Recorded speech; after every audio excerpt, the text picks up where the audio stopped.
Ocean Pines is a vibrant residential community nestled on Maryland's eastern shore. With over 9 miles of waterfront property, amenities like an 18-hole championship golf course and a public yacht club, and a rich history dating back to 1968. Of course, if you live here, you probably know most of that. And if you don't, it's almost all apparent from your first visit. Each week on the Pines Cast, we work to bring out the ocean pines that might be less apparent. We celebrate the region, the amenities, and, most of all, the people who make and keep Ocean Pines a special place to live. Welcome to the Pines Cast, your source of news and insights about Ocean Pines and the official podcast of the Ocean Pines Association. In this episode, we are going to speak to Debbie Donahue once again from Recreation. She's joining us to kind of give us a look at the back half of 2025 and a sneak peek into the front half of 2026. And we want to talk specifically about the Halloween event that's coming up. This year, Halloween will be a trail rather than a haunted house. And she's going to tell us all about that, as well as a bunch of really cool stuff they have coming up trip-wise. So I'll tell you what, let's just get right into it with Debbie. So I was talking to Katie earlier this year, and she was telling me how excited she was about the haunted house style things that you guys do in the fall, and that her daughter has been a part of it. Mm-hmm. And now there's kind of a little bit of a change up to that. So I thought we'd start off by talking a little bit about what's going on for Halloween in Ocean Pines. Sure. So, due to the remodeling of the gym and different things, we have chosen to do the haunted house outside. So we're going to transform it into the haunted trail. It is actually going to be in the walking trail, what I like to call the loop, down by the boat ramp on Beecham Road at the back of our White Horse Park. I was right the first time, a challenge to kind of reimagine everything and to reimagine it as an outside event. So what was the process for that? How did you guys start and how did you get to where you are? Yeah, so the group that works with us, our volunteers, we kind of felt like with the transformation of the building that it was going to have to go away. And we certainly didn't want that to happen. So we had the idea that maybe we would put it out in the park. And then as we started, with the ideas and the thoughts and how much spookier it could actually be, a little bit less of the building aspect of things, because you can use the wood, you can use the trees for things that we would normally have to build. So it's actually, yes, it is a first time and having to rethink the process. And there are some things, for the first time that you're going to have to, by trial and error, again, just like we did when we did it for the first time in the building. Right. However, we do believe that it is going to be kind of cool, and spookier, and the anticipation of being in the woods and what's coming at you, things like that. We are really excited about transforming the loop into the haunted trail, and it's all mapped out. We've run electric over there. Yeah, so it's starting to come together. That is so cool. It never even occurred to me that only because I'm a glass half empty kind of guy, but it never occurred to me that this would be an opportunity to kind of reimagine the way you did things, as opposed to just try to stuff what you've always done into a different template. Yeah. So over in the building, we made it, the different rooms all became one house. So now we're doing different aspects of what could be outside. And we have different volunteers that have chosen a space that they can transform into what they want it to be. That is cool. And are these all associations or some associations and some are just people who like Halloween? Like, how do you find out, how do you kind of, screen is the wrong word, choose, I guess. How do you choose who gets to do what? We put out on social media and different places through the marketing department that we're looking for volunteers. And we had a meeting last week and had quite a few people come, and they have been back and forth with picking their theme and their area, and then they, what we might need. And most of the time, they are local residents, Mm. some non-residents. We don't have any organizations or businesses at the moment. It is people that have participated before and some new people. Oh, that is very cool. So, because I know that there were people that who were looking forward to doing it. What do you tell the new people who come on? Like, what are the kind of parameters that you set? So we basically just, when it comes to kids, we make sure that they have an adult with them. One, because it is going to be outside in the woods and we want everybody to be safe. So we're asking that anybody under 16 actually has an adult with them. For new people, we just let them know that here's what we're working with, here's the location. We're letting you come up with your own ideas. They run it past us to make sure that it's appropriate and what we're looking for, and then we all just start putting it together.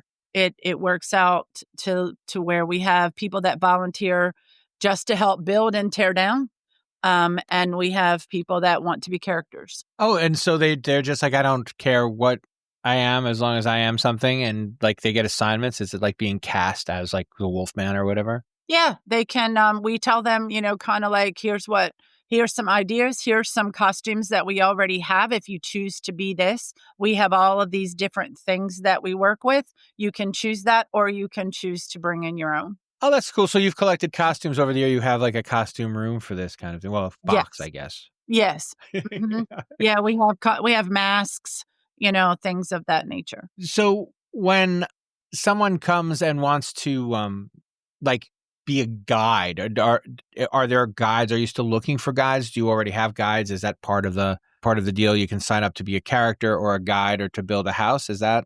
Yeah. Yep, absolutely. So we have normally every year we have had guides that were actually camp counselors and directors, Ah, yeah. assistant directors that would come back in October and do the haunted house. And they would be our guides and make sure that everybody gets through the building and, all the things. We are going to use them out in the park as well. And, we could still use more characters, guides. Yes, anybody that's still interested, they can certainly give us a call and they can join in the fun. Oh, that is fantastic. So it is September 23rd as we record this. So you've been at it about since I guess the 14th or something, the last week or so.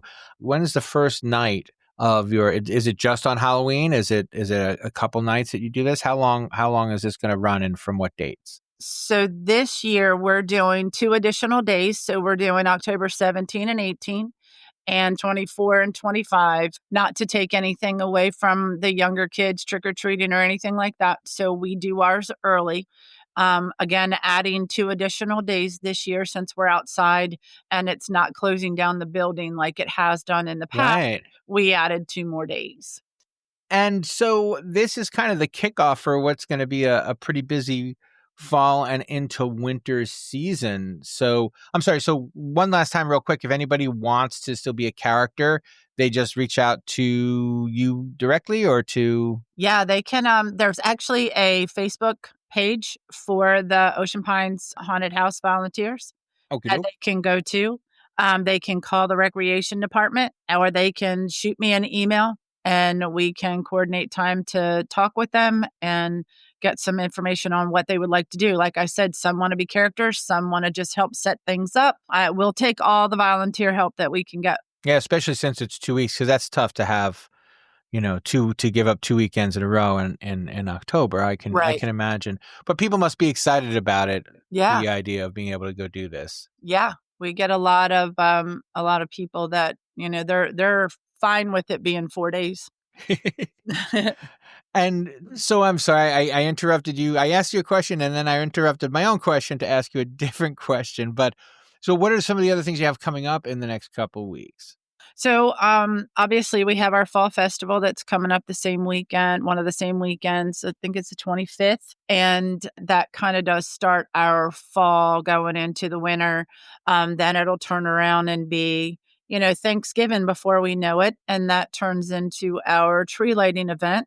I'm sorry if I can just slow you down for 1 second. I want to talk about the fall festival. Okay. Where and when, and what are the details on that? So the fall festival is at Whitehorse Park. It is on that Saturday, the 25th. And that's where we do all of the kids come all costumes, and we have a costume contest, and we have games and food vendors and all kinds of cool stuff. We give away prizes for the best costume at different age groups, things like that. Wow. So you really, because you must need volunteers to run that as well. It's a lot of our staff, but we do have some volunteers that come out and help us. Yes, we do.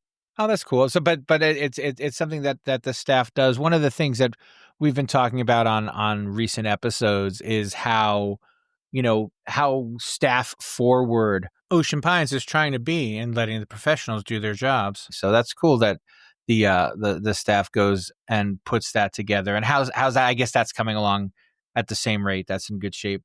Yeah. Yeah.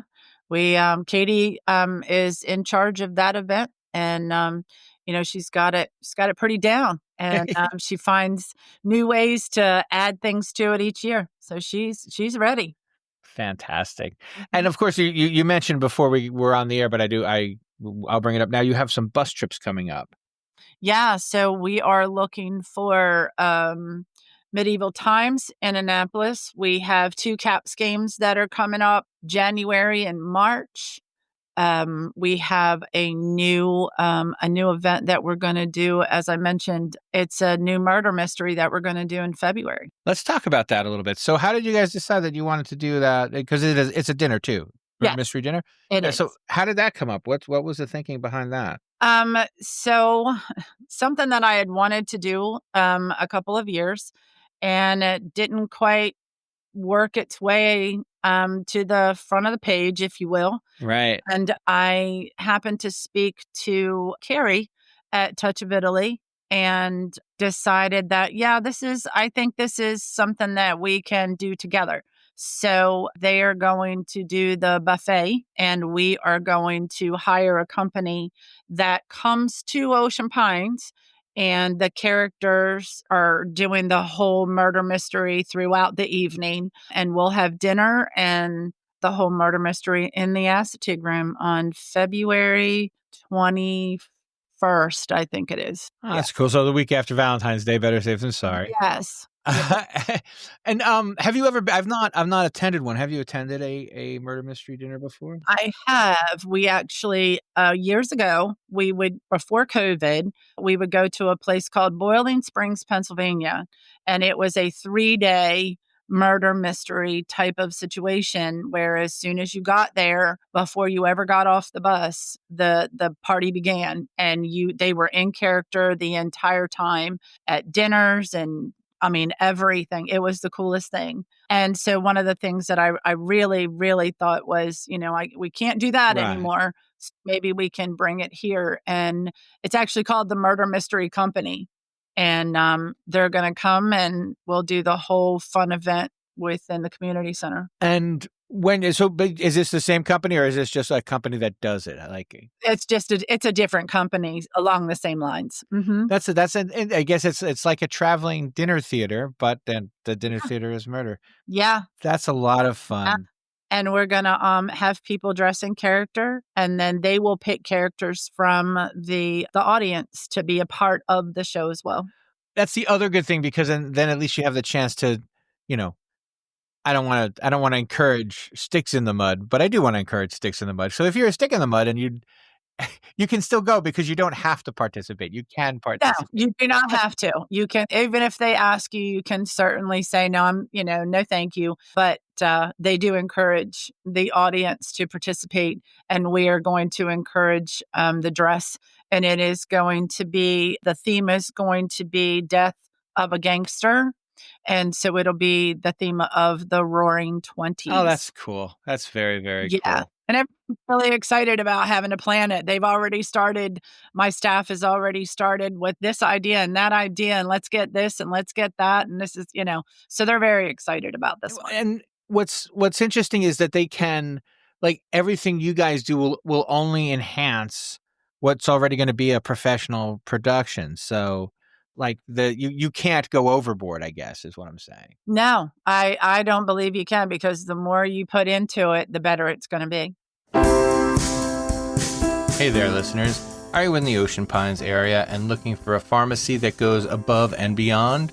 Look no further than Tidal Health Home Scripts. Open 6 days a week, our knowledgeable pharmacists are ready to fill your prescriptions in just minutes. Plus, we offer free home delivery in the Ocean Pines area and have a super convenient drive-through window. Need over-the-counter items? We've got a large selection. And with our monthly sales, you'll find everything you need at great prices. Conveniently located at the North Gate of Ocean Pines, Tidal Health Home Scripts is open Monday through Friday from 8 a.m. to 6 p.m. and on Saturdays from 9 a.m. to 3 p.m. To fill a prescription or arrange for a free home delivery, give us a call at 410-543-4769.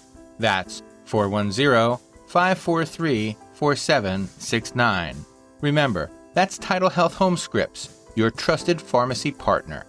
And I rushed you through Thanksgiving. What do you guys have going on in the Thanksgiving area? Oh, so just our Thanksgiving weekend on that Saturday is when we start, when we do our tree lighting.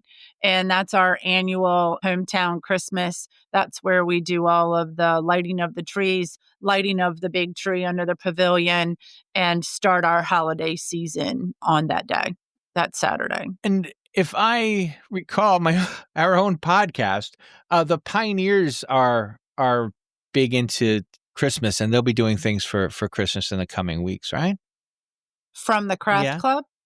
Yes. They will have a holiday fair, vendor fair in the community center, and that is the first Saturday of November. And then they have their shop open so that you can do a lot of shopping, that one special little gift, because everything there is handmade. So it is, different than shopping at a Walmart or any Target and things like that. So you can get that one person, that's something special. It's like Etsy, but you can go inside and be warm. That's right. That's exactly right. Yep. That's exactly right. That is very cool. And so how are things progressing for 2026? I can't believe it's already time to ask 2026 questions, but I think we've covered all of 2025, right? Are there any other big events coming up this year? No, I think that kind of takes care of us through the rest of this year. Going into the new year, we have a lot of things coming up that we're going to present, for budget purposes, talking about how some of the playgrounds that have to be redone. I call it challenge, but work with the staff to bring in new classes and new special events and kind of think outside the box. So they're already working on what it's going to look like around here for the summer of next year, even though we're just finishing. Right. And we're always looking for new, exciting things to bring to Ocean Pine. Do you guys take requests on that? Is that something people can write in to you and say, hey, you guys should try this? Yeah. If they want to send something into info@Ocean Pines, then Linda will send it over to us. And then we just kind of look into it and see if it's something that we think we can do.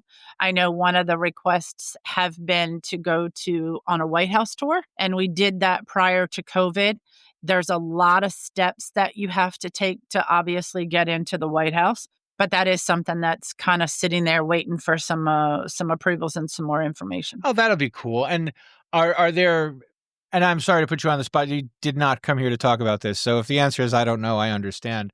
But have you gotten? Can you recall anything that you guys have done because you got a request from the community to do it? Longwood Gardens in Wilmington. That was something that we had a request for. The DuPont home tour.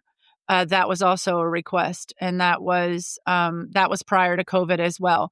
But yeah, we had a request for those two trips, and we put it together for some of the ladies, and it went really well because obviously Longwood Gardens is beautiful. Yeah. And now I expect you probably do something for New Year's Eve. Are you getting ready to do New Year's Eve as well? Actually, we do not. Okay. No, we don't, because the in the past, the yacht club has facilitated a whole New Year's Eve event, so we do not do Oh, right, anything right. community center. I'm Yeah, sorry. I meant to ask about the yacht, but it would have been dumb to ask you about the yacht club because that's not that's that's okay. not what you do.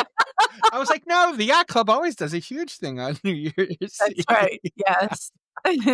And when you're looking at so you talked about some of like the parks and things. Are there things that are already locked in that you know you're definitely going to be doing in like the spring or the fall, even if you don't have dates yet, or are there things you're looking forward to bringing back in 2026? So right now, I mean, obviously we have some of our staple programs, for the kids and soccer and t-ball, things of that nature.